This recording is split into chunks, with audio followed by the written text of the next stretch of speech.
leaving the car with the second dealer, having them inspect it. I go to pick it up and they hand me a report. And this is the kicker now. While they did check everything that was really important, all the components, what infuriated me the most, my little horror story of purchasing my replacement car for my BMW.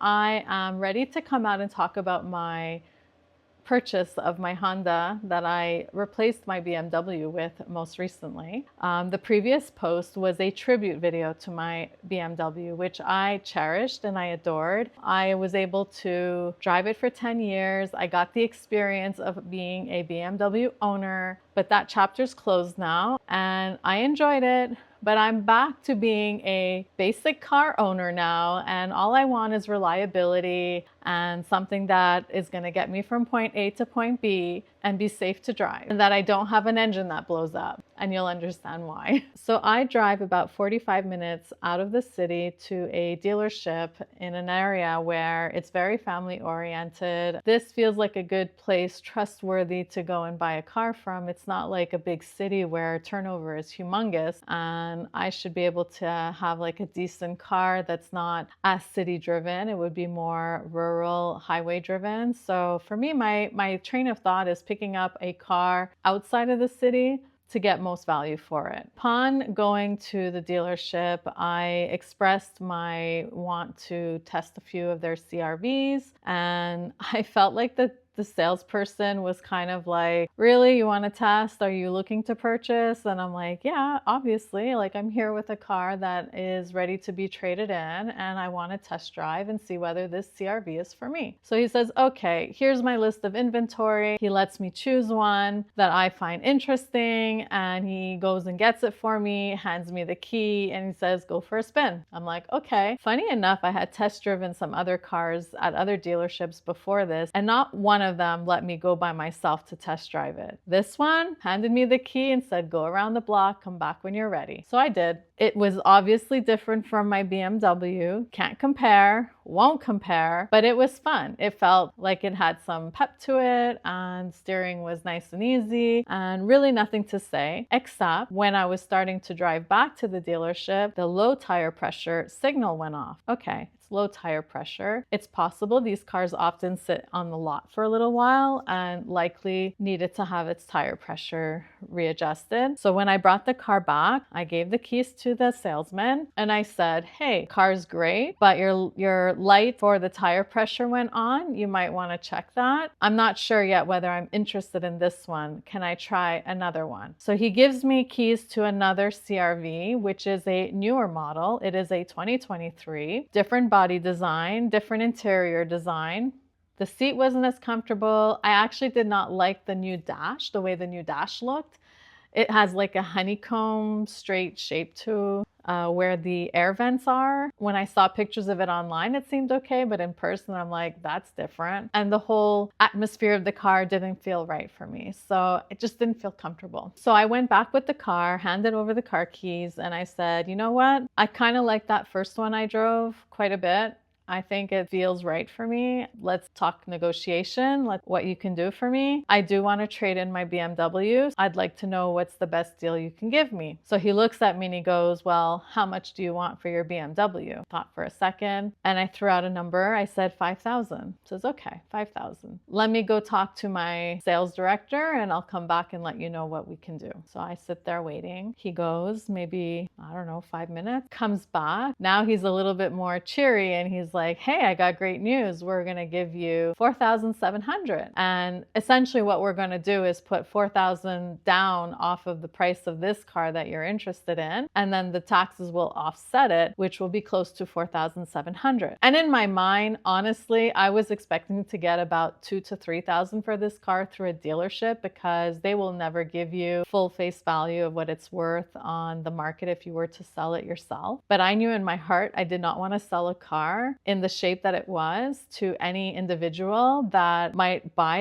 it and then because it's a BMW, overdrive it and then it breaks and then come back to me and say, you sold me a broken car. I didn't want that liability. I felt the best place to offload this car was at a dealership because clearly they were going to take it from me and send it off to an auction. So after accepting the offer for my BMW, I started negotiating the car, and they basically wanted me to take extended warranty. They were trying to push for, different packages. And I said, let me think about it. I don't think I need any of that. They wanted me to do ceramic coating on the car. They wanted me to buy an OBD lock, which is a lock that you put on the compartment that you open to connect the computer device to.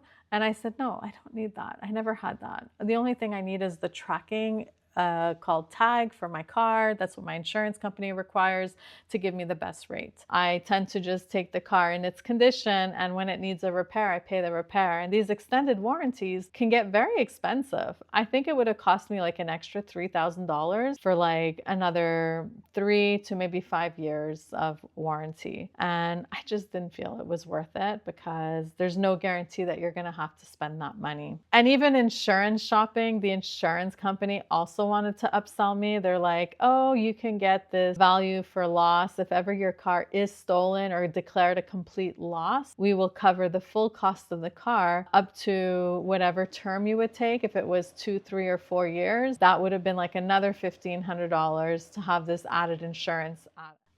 So let me tell you, upon trying to negotiate for my car, it was hours of sitting in their office with them talking my head off about financing the car, even though I had money and I wanted to pay for it cash. No, no, no. We want you to just finance it and then you can pay the loan off. But please pay it off in 6 months if you don't mind. And I'm like, what? I was ready to pay cash for the car, but they wanted to get their kickback in commission on getting a finance. I figured in my mind, listen, I could get the loan. The loan is open. I can pay it off as quickly as I want to. And so I said, okay, let's finance it, because in a blink of an eye, that loan would be paid off, but they didn't have to know that. And so they said, okay, fine. The car plus the tag, that was all they could sell me. That is all they sold me. Make an appointment to pick up the car several days later. In advance, before picking up the car, I sent off my email and I said, I am coming to pick up my car. I want to make sure the car is prepared as promised on your documentation, that this is a pre-certified car. You've checked all of your 100-point inspection. I can see the list of things that have been done, and that's it. Like, I'll be there to pick up the car at our designated time and see you then. The day comes to pick up my car, and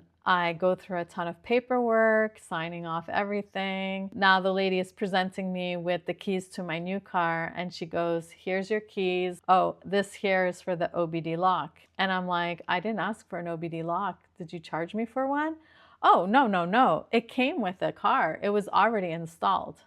Oh, I see. Okay, fine. Lucky me, I already have an OBD lock with this car. They tried to upsell me an OBD lock. She gave me the certification for the tag that I paid for. It's certified for 5 years. My car's protected for 5 years. After 5 years, you have to renew it because the batteries and the tracking devices don't last forever. So they need to be replenished by putting new tag trackers on there. So I had a new tag tracking system, an OBD lock I didn't ask for, but came with the car, and that was it. This lady takes me out. She's the representative that is there to show me the car as I prepare to leave with it. Jumps in the car with me, starts to show me all of the buttons and features in the car, which my head is overwhelmed now. It's like too much for me to understand. She's explaining the CarPlay. She's showing the settings for the car. And then she turns on the car, and lo and behold, the low tire pressure is still showing. And I tell her, how come this is still showing? I test drove this car several days ago, and I advised that the car had this error, and I even emailed about it, and it's not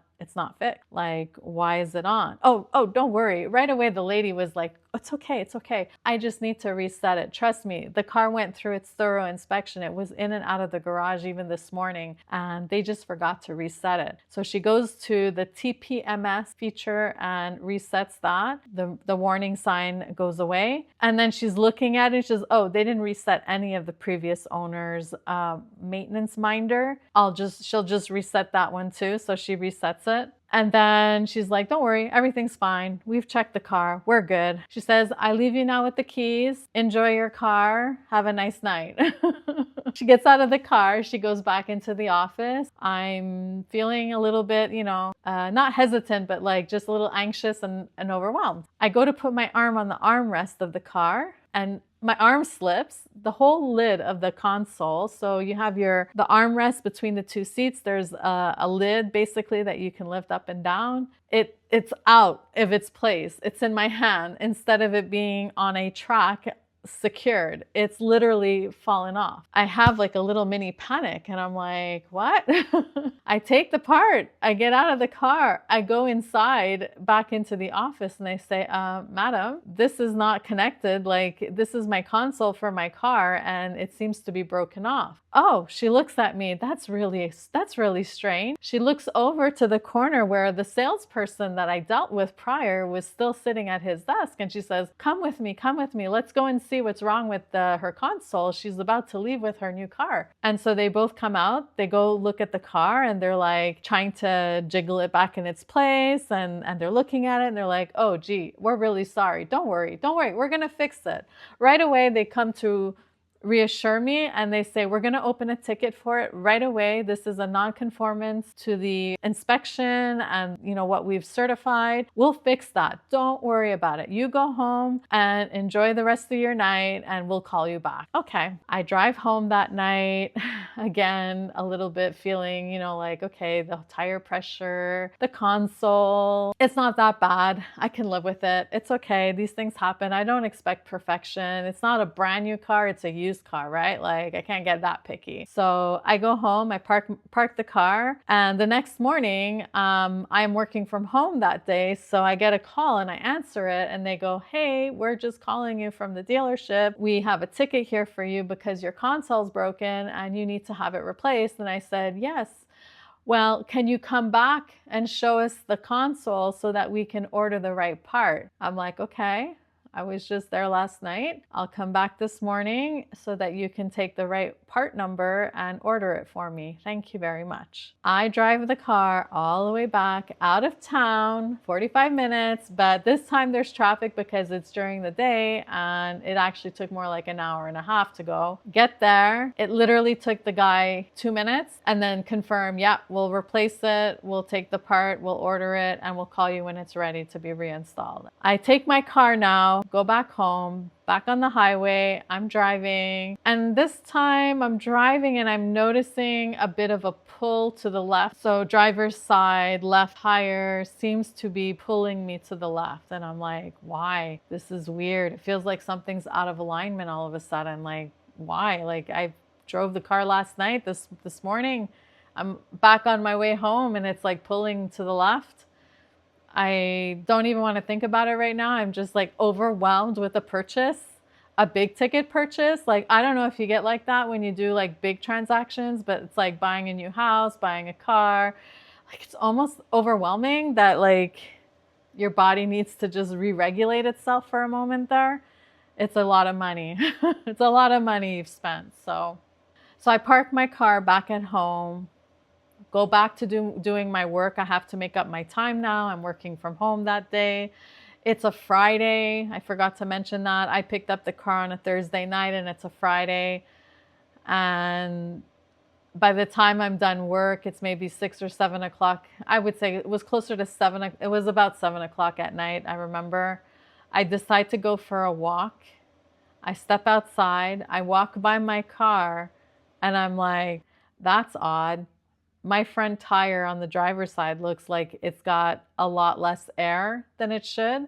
It looks to be considerably low on its wheel. I go for the walk. I come back. I look at it again and I'm like, this isn't right. I bend down, I look at it, and I look at it closely and I think there's like a piece of gum stuck to the tire. And as I look at it, I see that it's not gum. It's actually like a sticky plug that they use to plug a hole in a tire, and it's sticking out, it's protruding. And by touching it, I can see like the clear indication of it going inside the tire. And I'm like, great, this tire had a flat previously. And I'm thinking automatically, this is why there's an air loss in the tire. And this is why there was a low air tire pressure warning on the car, because it was losing air. It's 7 at night. I know the dealership is open till 9, but it's only the sales team. The service department is closed. And I'm just like really frustrated. The weekend is about to hit and I can't drive like this. This car cannot be driven now. It needs to be repaired. I pick up the phone. I call the salesperson. And right away, he's like, yes. And I tell him, listen, I just purchased this car from you. I drove it home yesterday. I went back this morning. And this evening, I'm showing to have a lot less air in my tire. And it looks like I have what seems to be a flat happening. Oh, that's odd. Okay, don't worry. We'll fix it. Again, like we'll fix it, just like the console story. We'll fix it, just like the error message on the dash. Don't worry, we're gonna fix it. Okay, fine. When? Monday morning. We are Friday night. They're closed for the weekend. The service department does not open again until the Monday. So I'm like, okay, fine. I have to wait till Monday. Well, since I have to wait till Monday, I am going to call a service to come and check my tire and see if it can be repaired so that I have a car that I can use for the weekend. And then I expect this situation to be resolved and to be refunded for that. Yeah, no problem. I hang up with him and I call for a service repair to come the next morning. It's Saturday, and I was hoping they would come in the morning or before noon, and they ended up coming at around 6 o'clock at night that Saturday. I lost my whole day waiting around for a team to come and take a look at my car. It forced me to stay home and rest. What can I say? So this mobile service for the tire repair shows up. They come to look at the car. They look at the tire. They're like, yeah, definitely looks like maybe the leak, maybe there's a leak coming from that plug. Let's take the tire off and test it and repair it. They take off the tire, they look at it, they say, ooh, that repair's pretty close to the sidewall. Normally, it's an indication like this tire probably should have been replaced. It's just barely passable. And then they look closer at the tire. The tire is friggin' bald on the inside. There's no thread. They're looking at it and they're like, no, this tire is finished. So a 430 seconds is here. This is 1, 0 or 1. Yeah. This should not be 0. That is horrible. Yeah. Wow. If this tire's finished, all 4 tires are likely finished. And he takes it to his truck and decides to replace the plug right away. And he says, you know what? It's my fault. I should have checked the plug before removing it to see if the plug was actually leaking. Let's test the whole tire to make sure there isn't any other leak. They start testing the whole tire. They spray it with like a soapy water. And sure enough, they find another hole. This tire didn't have 1, but 2 punctures. And the second one was probably a new one that had happened, who knows when, but was the cause for the low tire pressure because it was leaking air. I have to drive now this tire with 2 patches. It looks like a Frankenstein tire. And I don't know how the other tires on this car are now. And like, I haven't even had this car for 24 hours and I'm already feeling insecure about its tires. I've never had such poor tires in my life on a car. We're Saturday. I'm going to send an email to the dealership explaining everything that happened with the tire, send them some pictures, and then bring the car back to them on the Monday. And of course, I have to take time from work again. And I end up calling my roadside assistants this time, asking for a flatbed and telling them, listen, the car has unsafe tires. I want to make sure the car gets towed back to the dealership, and I'm handing them the car so that they can repair it, and they will have to provide me with a loaner car in the interim. And they did. I showed up there the next morning, explained the email, explained the situation, and again the story. Don't worry, we're gonna fix it. We'll fix it. No stress. I said, okay, please do fix the tires. And they gave me a rental car, which I had to get picked up by the rental car, brought back to the rental office to pick up that rental, drive home, only to wait for that phone call to say my car was ready, drive back to that rental car, give back that rental car, and then be driven back to the dealership to pick up my car. Hopefully that would only have happened one time, but it didn't. It had to happen again, and I will get more into that. They did end up putting 4 new tires on the car, They were the cheapest brand tires acceptable to put on the car. You know, they gave me a car that's certified. I can't demand what tires they're going to give me for free, right? I accepted because I had tires that should have been scrapped. At least now I have 4 tires that I can use for the summer. They're summer tires, and that's it. Something funny happened after I picked up my car with the 4 new tires. I looked at my console, and my console seemed to have been repaired because it wasn't moving. And I asked them, when will the console be repaired? And they said, we're still waiting for the part. It's on back order. It's going to take about 10 days. We'll call you when it's ready. I said, okay. As I leave with the car and I go home, I'm looking at the console and I open it, I touch it, and like, it's connected. It's not broken. It's working. It seems to have been repaired. And I look at the paperwork of the dealership and it said, oh yeah, 4 new tires, no charge, and console repaired. Okay, so they did it, but why are they still acting like it needs to be done still? I started feeling like suspicious, and my instincts were telling me something still wasn't right. And I'm nervous. I'm not feeling very good about all of this. Something's just not right for me. After a weekend of not being able to drive my new car for not even 24 to 72 hours because of tires that are finished, I have to go through the ordeal of bringing the car back on a tow truck flatbed because it's all-wheel drive. You don't tow them any other way. And I waited for about 24 hours and they called me back to say, your car's ready. And it was a service girl that was taking care of my file in such a rude way. Your car is ready for pickup. And I said, I cannot come this evening. It is already going to be past your closing time. By the time I get there, I will bring the car back tomorrow morning. And they're like, fine, but make sure to bring the rental car back within the 48-hour limit so we don't get charged further. I'm like, okay, fine. It's not my problem, but I'll make sure to bring the car back, of course, and have them send me back over to your dealership. So the Wednesday is when I go there in the morning to bring my car. Ooh, it's lightning and thunder. Okay, we're okay.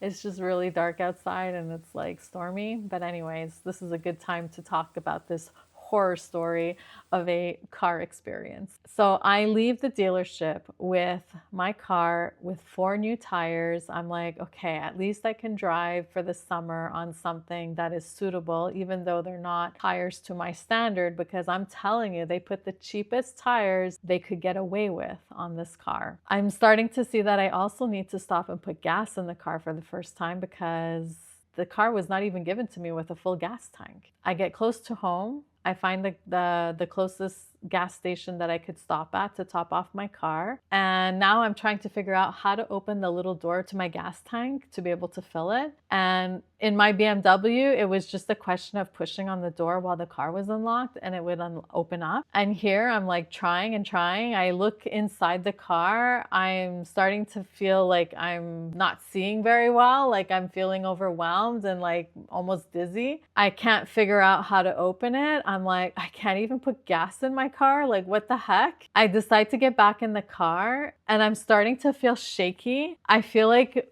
there's a lump in my throat and I'm starting to get upset over the last couple of days now of having picked up this car to this point. My nerves are really starting to feel like they're taking a hit. I go down the street and there happens to be a Honda dealership down the street from me. And I'm like, okay, let me stop there and ask them for help. I get out of the car at the dealership. I walk to their front desk. Before I could open my mouth, I have tears streaming down my face. I just started crying. I just started feeling so upset. I was crying and I felt so shameful at that moment. And I'm like looking at the secretary who's looking at me like, are you okay? And I'm like, I'm okay, but I'm not okay with this car that I just bought from another Honda dealer. And I'm really like upset right now. And I just need help because I don't even know how to use my car. And she looks at me and she's looking over her shoulder and she calls over a salesperson and she says, can you help this young lady? Like, he's looking at me and now he sees I'm crying and he goes, are you okay? What's wrong? I said, I need help with my car. I don't know how to use it. I just bought it at another Honda dealer and it's been such a horrible experience. experience. And he says, okay, don't worry, let me go with you. I'm gonna go help you. Let's go see what's wrong with the car. And so he goes outside with me and he looks at the car and he tries to open the door the same way I did. And he's like, oh, you're right. Yeah, it doesn't open. And then I'm like, exactly. Like, I'm not used to this. How does it open? And then he opens my front door and he looks down. And he says, oh, don't worry. It's right here. There's a lever. You see here, you got the top one for your hood of your car and the bottom one is for your gas tank. He pulls the little lever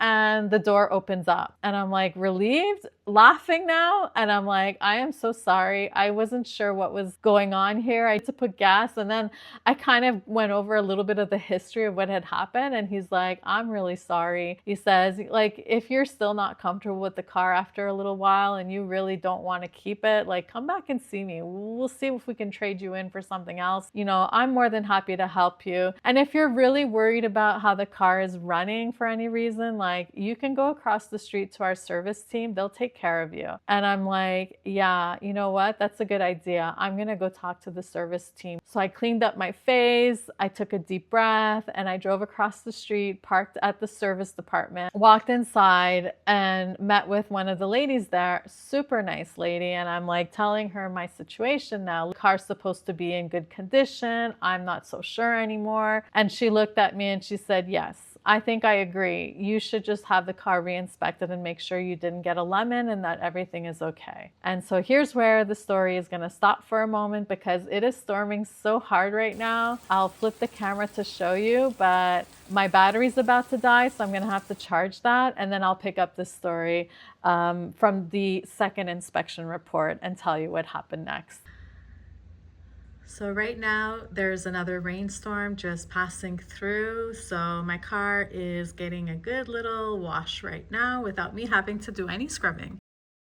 So the second Honda dealer recommended that I should do an inspection. It didn't have to be with them. I could have gone anywhere for it, but I felt more reassured having another Honda dealership re-inspect it the way they would inspect their car if they were going to resell it as well. So I asked them to do me that service and I would pay for it. And I just wanted to know whether the car was properly certified in their way, similar to how the other dealership would have done it. I felt that at that point, paying like $200 for an inspection would give me peace of mind because there was too many little questionable things now that happened. Leaving the car with the second dealer, having them inspect it, I go to pick it up and they hand me a report. And this is the kicker now. While they did check everything that was really important, all the components, what infuriated me the most was that the air filters were not changed, yet they were claimed to have been changed on my documentation. And what was really the kicker and really upsetting was the fact that the oil was extremely dirty. And that dirty oil had another issue. There was missing coolant in the car as well.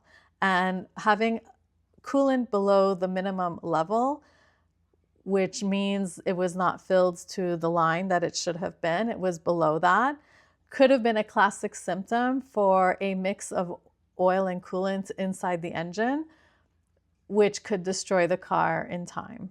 It is a known fact. You do not want coolant mixing with your oil through the gasket head and into the engine. It's like dead set going to destroy your engine over time.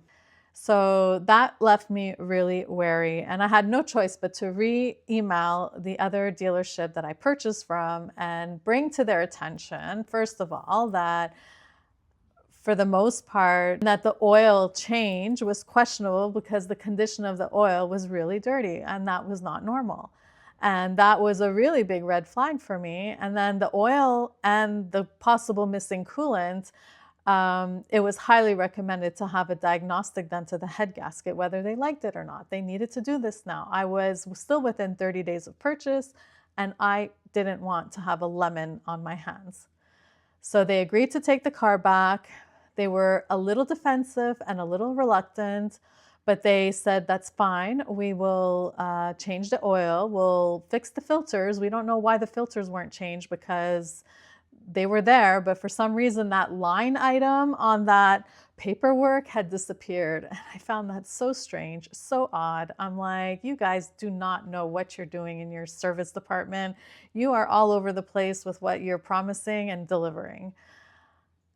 In any case, they also tried to pass off that the oil was a little bit dirty, not dirty, and that it was very normal for a turbo engine to have a bit of dirty oil. And I said, sure, but how dirty it was seemed to be a little bit above and beyond what it should have been on. Even if it had been changed the oil and had gotten a little bit dirty, the car wasn't being used that much. It was sitting in a lot waiting to be sold. So it was only test driven a handful of times at the most. So now I have to go and get another rental car with them, through them, while I'm waiting for them to fix it. And it's not even 24 hours. They're calling me back saying, hey, go return your rental car so we don't have to pay a second day. Come get your car. It's ready. I'm like, okay, it's ready. Can you please send me the proof of my diagnostics for the head gasket? I want to know what the results are before I go pick it up to be reassured. Girl was so huffy and puffy with me. She's like, fine, we'll send you the documentation by email, but the videos are too heavy to send by email. So when you come, I will transfer you the videos that we took of proof. I said, that's fine. They send me the documentation and it looks like the diagnostic that they did was a pressure test of 10 PSI, where they insert pressure into the coolant reservoir and then they put like a little camera into the head gasket. They open the seal and they check the head gasket. And then they look for signs if the coolant is getting inside for, at any point. That's like as high level as they told me what they did. And they said that there was no issue. Everything looked good. They had no concern to just come get my car. So I said, fine. I went to go get my car. They showed me the images. I'll share with you here what the clip looks like. They were so adamant about the oil, but they shared with me them dumping my oil out of the reservoir to change it again. And I'm telling you, that oil looked pretty darn dark. And if you know anything about cars, which you may or you may not, but normally clean oil looks kind of like honey.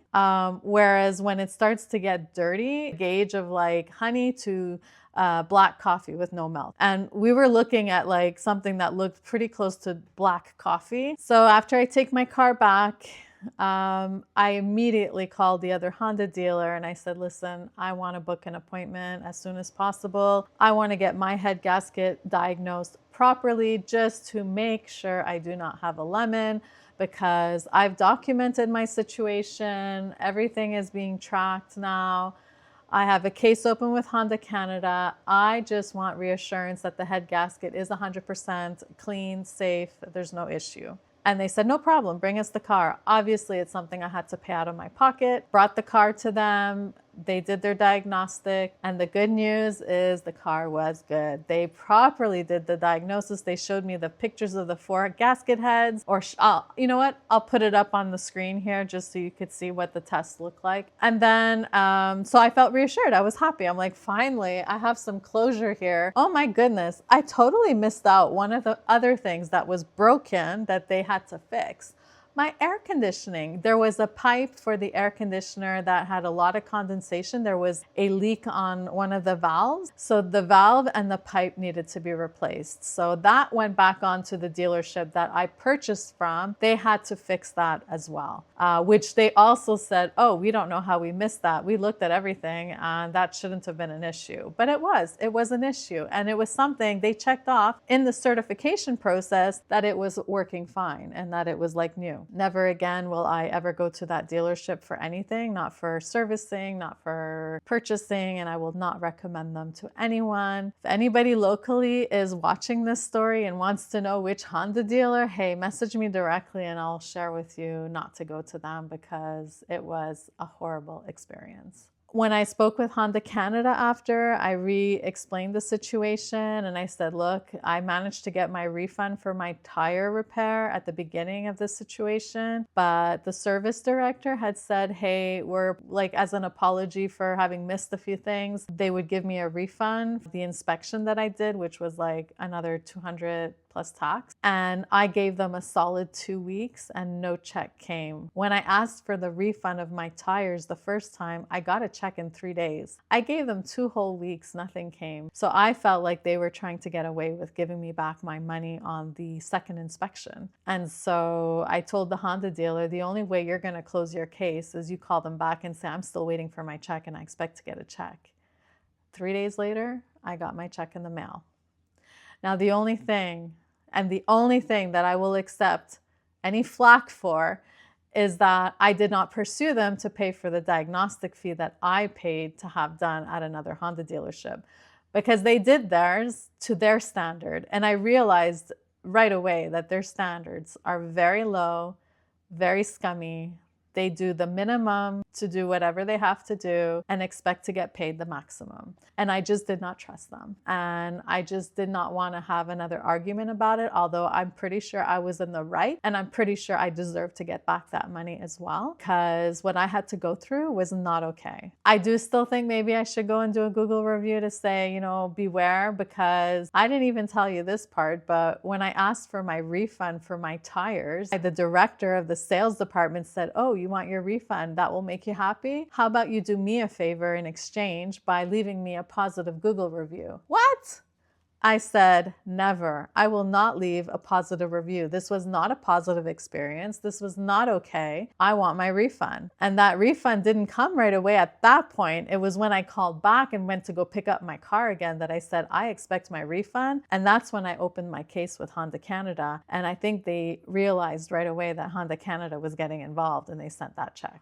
Listen, if there's anything you can take from this story is that my mistake is thinking a certified car is properly inspected. You can trust a certified car over a used car at a, mom and pop garage that is selling at the corner of the street. I am now a true believer of any car you want to buy, ask for an inspection on your own, have it inspected by somebody else to be sure what you're getting, because this is a full telltale situation of getting something you think was certified and inspected properly and then finding out nothing was done properly. Other than that, the car's great. I still enjoy driving it. I'm still getting used to it, but I have fun driving my little Honda CR-V. I sometimes feel like I'm driving a little go-kart. Like, it has that pep in it. It is comfortable. We'll see how long I hang on to it and I keep it. I'm going on my 2nd month now with it. I might not wait 10 years to change it again. The one good thing about having bought a Honda is that they hold their resale value. The price I paid for it today will not significantly drop in 6 months from now. So I definitely should keep it at least 1 to 2 years to not have a total loss, because I did get $4,000 for my other car. It does financially make sense to keep it minimum 2 to 3 years, maybe that 5-year cutoff point when I have to renew the tag and, reconsider, other things. I'm safe to say that I should be okay now with this car for a little while, and maybe I'll give you more updates in the future. If you're interested, if you want to know more about the car and how I feel driving it, because it is a very popular car and they're widely driven on the market. Well, I hope you enjoyed my little chat.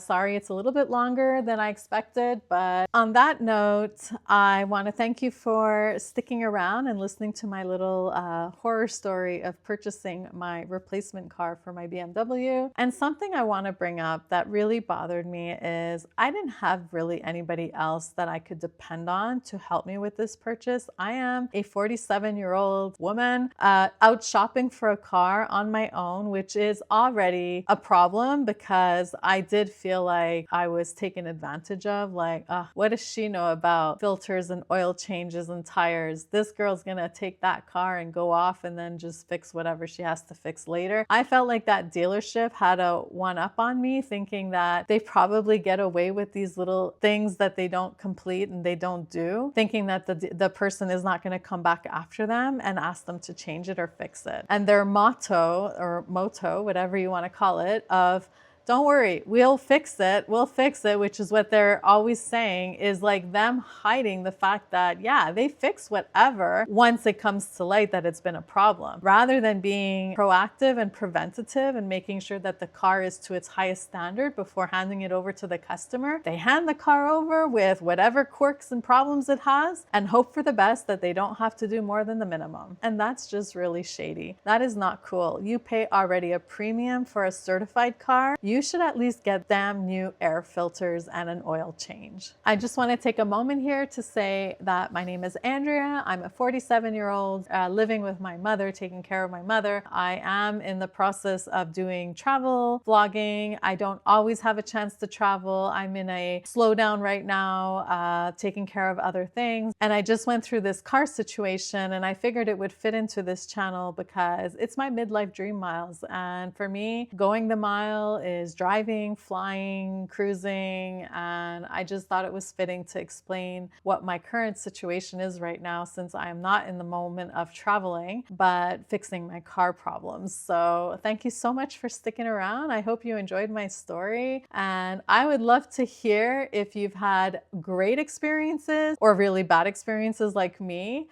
Please leave me a comment down below. Have you also been a lady buying a car by yourself, or have you always taken somebody with you to help ensure that you were making the right decision, or make sure that the people you're dealing with don't take you for granted all by yourself? So yeah, I'm really curious. Please share that with me. And yeah, I'm gonna sign off now because I have a cat that's howling in the background because it's his supper time and I have to go feed him. So thank you so much for watching, and we'll see you on the next one.